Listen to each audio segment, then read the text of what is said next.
오늘 말씀은 사도행전 28장 23절에서 31절까지의 말씀입니다. 그들이 날짜를 정하고 그가 유숙하는 집에 많이 오니 바울이 아침부터 저녁까지 강론하여 하나님의 나라를 증언하고 모세의 율법과 선지자의 말을 가지고 예수에 대하여 권하더라. 그 말을 믿는 사람도 있고 믿지 아니하는 사람도 있어 서로 맞지 아니하여 흩어질 때에 바울이 한 말로 이르되 성령이 선지자 이사야를 통하여 너희 조상들에게 말씀하신 것이 옳도다. 일러스되 이 백성에게 가서 말하기를 너희가 듣기는 들어도 도무지 깨닫지 못하며 보기는 보아도 도무지 알지 못하는도다.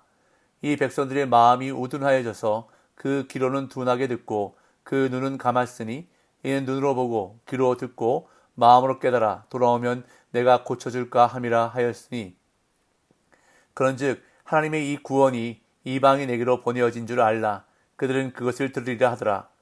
바울이 온 이태를 자기 셋집에 머물면서 자기에게 오는 사람을 다 영접하고 하나님의 나라를 전파하며 주 예수 그리스도에 관한 모든 것을 담대하게 거침없이 가르치더라. 아멘. 드디어 사도행전의 마지막 부분에 도달했습니다. 그런데 사도행전을 기록한 누가는 바울과 로마 황제의 대립이나 또는 바울의 순교로 사도행전을 마무리하지 않고 바울과 로마에 있는 유대인들 사이의 대화에 초점을 맞추면서 사도행전을 마무리하고 있는 것을 보게 됩니다. 로마에 온 바울은 가택 연금 상태에서 로마에 있는 유대인 지도자들을 초청해서 만났습니다. 그리고 바울은 그들에게 자신이 왜 죄수의 몸으로 로마까지 오게 되었는지를 설명했습니다. 자신은 로마 법에 관한 한 무죄이지만 유대인들이 반대하므로 어쩔 수 없이 가이사에게 상소해서 로마까지 오게 되었음을 설명했습니다. 그러자 바울의 설명을 들은 로마 유대인들은 바울과 그의 재판에 대해 전혀 아는 바가 없다고 말한 다음에 자신들은 기독교에 대해 아는 바가 많지 않으나 어디에서든지 박해를 받는 줄 알고 있다고 말했습니다.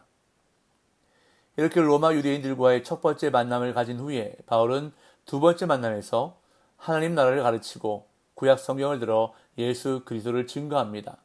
그러나 바울의 사역 가운데 언제나 그랬던 것처럼 바울의 설교를 들은 청중들은 지지하는 그룹과 반대하는 그룹으로 나누어졌습니다. 이에 바울은 이사야서 말씀을 인용하며 유대인들의 어두운 눈과 귀와 마음을 비판하고 구원의 복음이 이방인에게로 향하게 될 것을 선언합니다. 오늘 본문 23절부터 보겠습니다.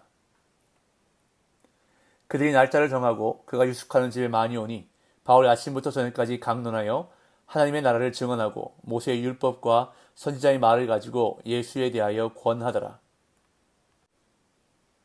바울과 로마 유대인들의 두 번째 만남이 이루어졌습니다. 상당히 많은 유대인들이 모였고 아침부터 저녁까지 모임이 계속되었습니다.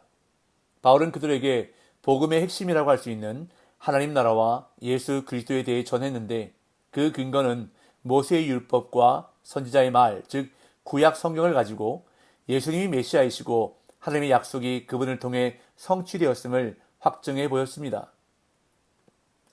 이방인들과 달리 유대인들은 구약 성경을 잘 알고 있었기 때문에 복음을 보다 더 쉽게 이해하고 받아들일 수 있는 조건을 가지고 있었습니다. 그러나 바울이 전한 복음을 들은 로마 유대인들의 반응은 두 가지로 나누어졌는데 믿는 사람도 있고 믿지 않은 사람도 있어 서로 맞지 않아 흩어졌습니다. 24절 25절. 그 말을 믿는 사람도 있고 믿지 아니하는 사람도 있어 서로 맞지 아니하여 흩어질 때에 바울이 한 말로 이르되 성령이 선지자 이사야를 통하여 너희 조상들에게 말씀하신 것이 옳도다. 로마 유대인들과의 2차 만남에서 바울은 아마도 온종일 율법과 선지서를 강론하고 반론에 대답하는 시간을 가졌을 것입니다. 그러나 로마 유대인들도 바울이 지금까지 다른 도시의 회당에서 만난 이들과 다를 바가 없었습니다. 결국 로마 유대인들도 믿는 사람과 믿지 않는 사람으로 나뉘어져서 서로 맞지 아니했다고 누가는 기록합니다. 여기서 서로 맞지 아니했다를 원문대로 직역하면 같이 소리내지 않았다, 조화롭게 말하지 않았다가 됩니다. 이후에 일어난 일로 미루어 볼 때 믿는 사람이 믿지 않는 사람에 비해 소수였던 것으로 보입니다. 이에 유대인들은 흩어졌습니다. 만약 모였던 곳이 유대인의 회당이었다면 바울을 쫓아내고 바울을 따르는 소수의 사람들이 함께 나오는 일이 또 벌어졌겠지만 여기서는 바울이 유대인들을 초청했던 것이므로 모였던 사람들이 흩어지는 것으로 끝났습니다.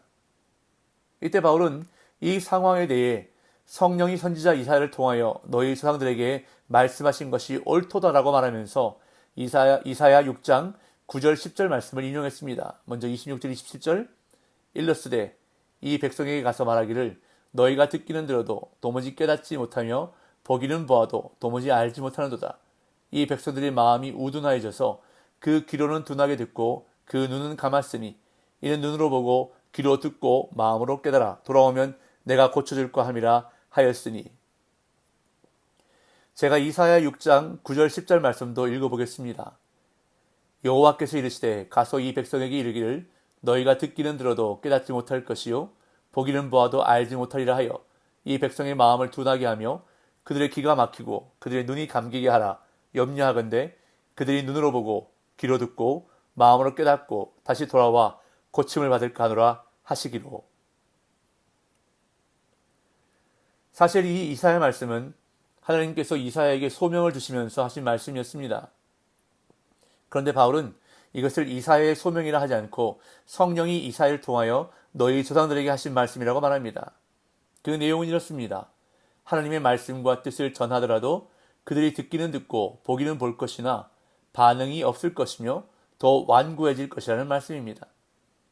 바울이 전한 복음을 거부한 것도 예언의 성취라고 바울은 구약 성경을 인용하며 말씀하고 있는 것입니다. 이어 바울은 그의 설교의 결론으로 하나님의 이 구원이 이방인에게로 보내어진 줄 알라라고 선언합니다. 28절. 그런즉 하나님의 이 구원이 이방인에게로 보내어진 줄 알라. 그들은 그것을 들으리라 하더라. 바울은 비시디아 안디옥에서, 고린도에서, 그리고 에베소에서 완강하게 복음을 거부하는 유대인들을 향해 이방인에게로 향하노라 라고 선포했었습니다. 그리고 당시 세계의 중심지인 로마에서 네 번째로 이방인 선교에 대해 선포한 것입니다. 이 구절은 사도행전 전체 주제를 집약한 것인데 복음은 모든 사람을 위한 것이기 때문입니다. 그리고 바울은 이 메시지를 이방인들과 유대인들에게 전하도록 하기 위해 택함을 받은 그릇이었습니다. 그런 다음 한글 성경에는 29절이 없는데 일부 서방 사본에는 28절 끝에 이런 문장이 있습니다. 그가 이 말을 마칠 때에 유대인들이 서로 큰 쟁론을 하며 물러가더라. 이는 원문일 가능성이 희박하고 후대 필사자들이 더한 것으로 보입니다. 이렇게 유대인들과 만남을 가진 이후 바울은 자기 처소에서 전도활동을 계속했습니다. 30절 31절. 바울이 온 이태를 자기 새 집에 머물면서 자기에게 오는 사람을 다 영접하고 하나님의 나라를 전파하며 주 예수 그리스도에 관한 모든 것을 담대하게 거침없이 가르치더라. 사도행전을 기록한 누가는 바울이 가이사 앞에서 어떻게 재판을 받았으며 어떤 판결이 내려졌는지에 대해서는 기록하지 않습니다. 가이사 앞에서의 재판보다 복음을 전파하는 사역이 핵심이었기 때문입니다.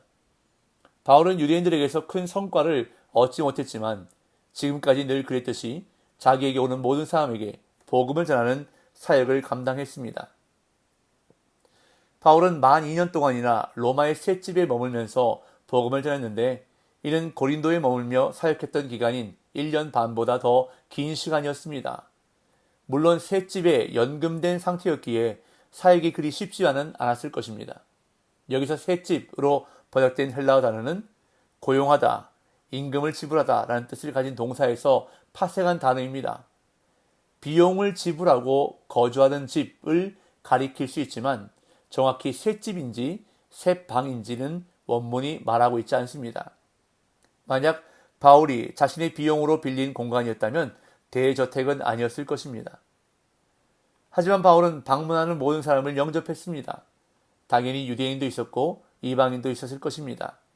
그리고 그들에게 하나님의 나라를 전파하며 주 예수 그리스도에 관한 모든 것을 담대하게 거침없이 가르쳤다고 누가는 기록하며 사도행전을 마치고 있습니다. 이 마지막 구절이 바울의 삶 전체를 잘 나타내주고 있습니다. 바울의 삶을 요약한다면 하나님의 나라를 전파하며 주 예수 그리스도에 관한 모든 것을 담대하게 거침없이 가르쳤던 삶이었습니다. 그런데 여기서 전파하며와 가르치더라로 번역된 두 단어 퀘리손과 디다스콘은 모두 현재 분사로서 진행의 의미를 나타내고 있습니다. 즉 사도행전의 마지막 구절이 진행형으로 끝나고 있다는 것입니다. 이는 사도행전의 기록은 28장에서 끝이 나지만 사도행전의 역사는 계속 진행되고 있다는 것입니다. 초대교회 사도들과 성도들이 사도행전 28장까지를 기록해 갔다면 오늘 이 시대를 살아가는 교회와 성도들이 사도행전 29장 이후를 써내려가야 한다는 것을 말씀하고 있는 것입니다.